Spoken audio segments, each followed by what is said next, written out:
the last 2 weeks before Cyber 5 really formally kicks off. But I think these days, as we have seen for the last few years now, that the Cyber 5 has become a lot more extended. There was a bit of a lull for the first few days of the month, most likely because everyone was busy with the presidential elections in the US.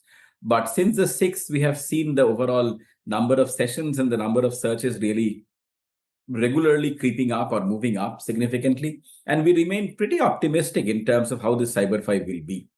Now, as those of you who may have joined my forecast session back in September, we had said that this year we are cautiously optimistic with about a plus 8% year-on-year growth in terms of e-commerce revenue versus last year. So we very firmly stand by that same projection as well. Some of the categories which are likely to do better than the others, it's my belief that we'll see consumer electronics make a bit of a comeback. The category has been a little slow in terms of online sales the last few holiday season, and I think this is the time for it to really sort of bounce back. We also believe that beauty, after sort of lagging for most of the year, will also sort of make a comeback as well.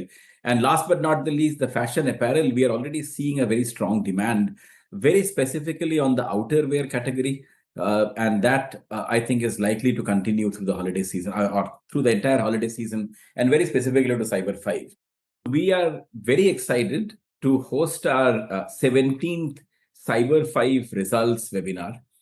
This webinar was first done in 2008, and since then has become one of our best attended webinars for a couple of reasons. One, we are one of the first few that are really doing that primary research on our existing clients and really extending it, using that to really model it out for the entire US e-commerce as such.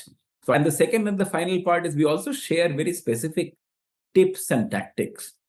And one of the strategies which I always insist that just because Cyber 5 is over doesn't mean your holiday season is over. Probably holiday season still has 50% of it is left, if not more. So we would be sharing very specific pinpointed recommendations, which you can still implement to ensure that the holiday season becomes as successful as you expect it to be. So for that reason, I really invite all of you to join our Cyber 5 webinar on the 4th of December that we are co-hosting along with the BWG Strategy Group.